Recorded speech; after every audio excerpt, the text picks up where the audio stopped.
I'm Andy, I'm Jared. and today we're going to be talking about art, music, Theater. theater, probably not much about dance. Not to speak too much for you. I avoid it at all costs. People avoid it. Except at People wedding avoid us receptions. when we try to dance. Except at wedding receptions. I love to dance with my wife at wedding receptions. That's fair. But I wouldn't call it art. No, we wouldn't call it art.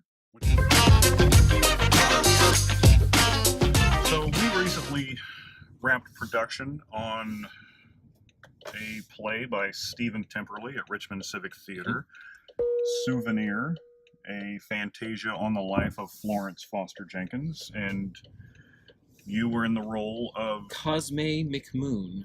And he was what to Florence? He was her accompanist. Started as her accompanist, became her friend. At least for the sake of our play, kind of her one true friend. Right. The movie had that a little different. But I still haven't seen the movie. We watched the movie finally. We made sure we didn't want to be influenced by this film.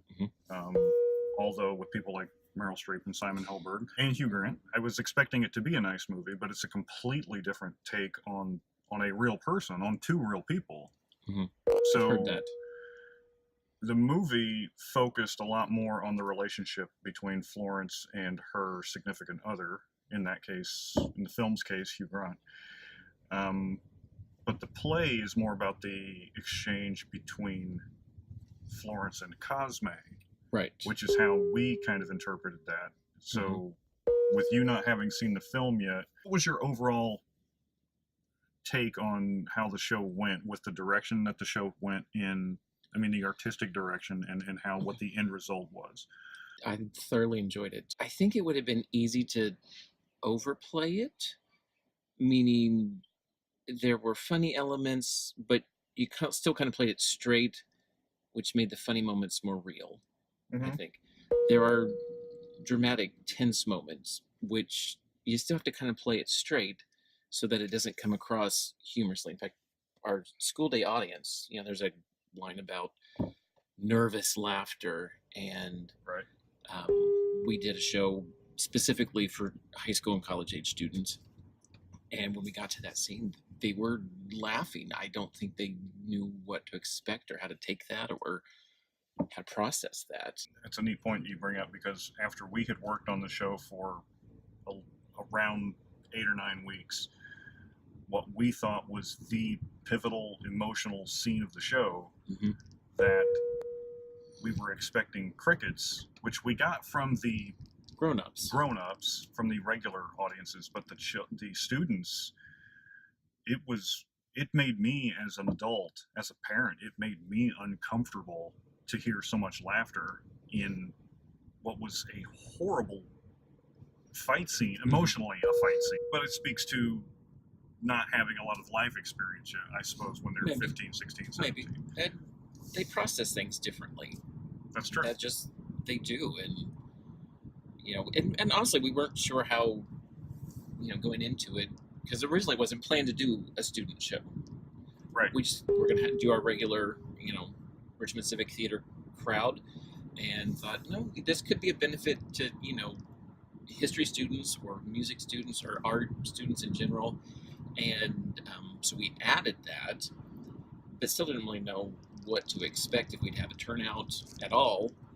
Would they care? And I don't speak teenager very well anymore, but it was harder, very positive. The farther away from it we get, it's harder to understand.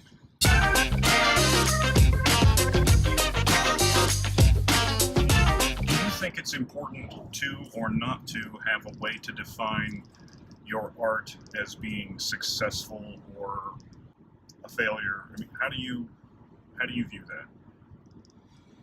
That's a complicated question. Personally, there are times when I just do art for my own sake.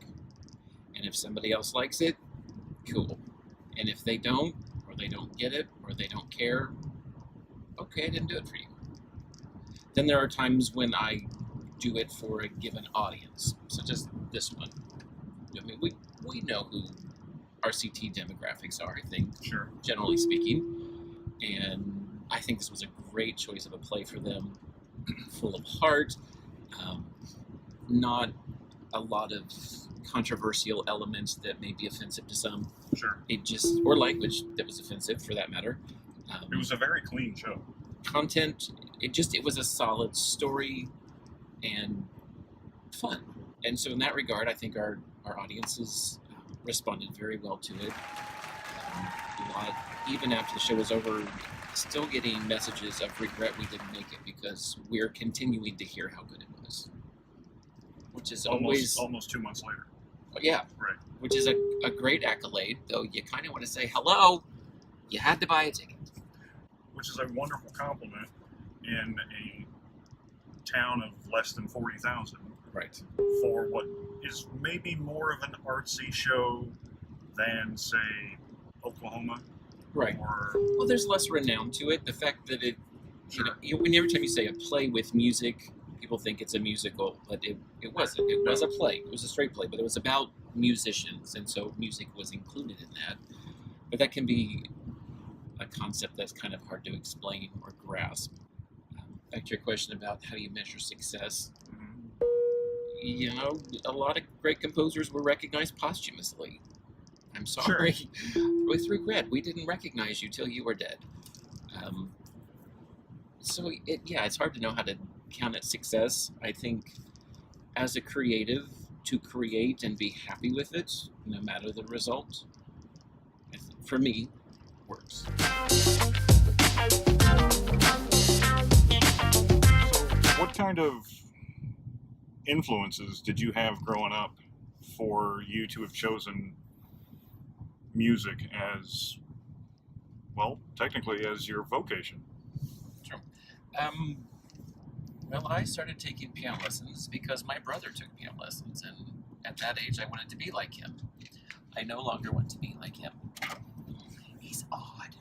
In that regard, I started, the old joke, I took piano lessons off and on because of a slippery bench. Oh, God. And God came into it as well. Sure. I mean, I was raised in church, so we did music a lot. My mom played piano. We did choir and band and piano lessons and all that kind of stuff. But when I look back, some of the more significant music influences, my dad's stepdad, though, who he called his dad, was a high school band director. He was, if you know the movie Mr. Holland's Opus. Absolutely. That was him for Bethel, Ohio school system. When he retired from that, he went back and became a piano technician, tuned pianos by ear. That's fun. Of all the amazing skills to have. And that's what he did. On the other side, my mom's mom, my grandma Schiffler, she was from Nebraska, a low-income farming family. So to her, piano was a status. Like if you had a piano, that was a cool thing, and if your children played. So she actually taught herself to play piano so that she would have enough information to make sure her kids knew how to play piano. And then somewhere around high school was like, hey, I can actually play songs, that recognizable songs. And so kind of pursued that in college and got my degree in piano and also studied voice and organ and composition. Do you have like that turn the light switch on kind of moment of, I can actually play the piano pretty well? Was there a specific event that you recall, or was it just over time? I remember, and I never saw the show when I heard the theme song to this TV show, but it was kind of a piano-based opening, and I bought a book of music that had other songs that I was interested in, and it had the theme from Hill Street Blues. Okay.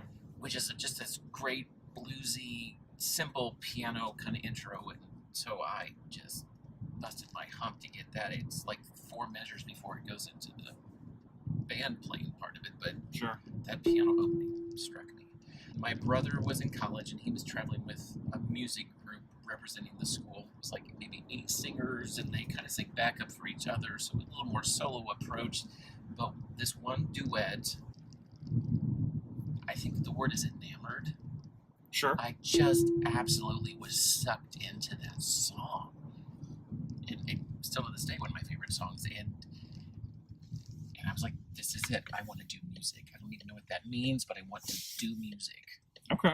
And Now, that was you at what age, though?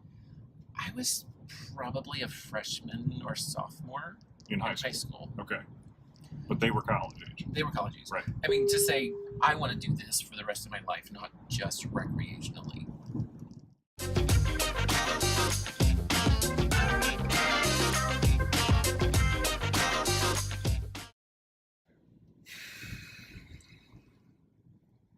Anything else you want to talk about? Your secret addiction to Joanne cookies? No, there's no secret to it. I love their cookies.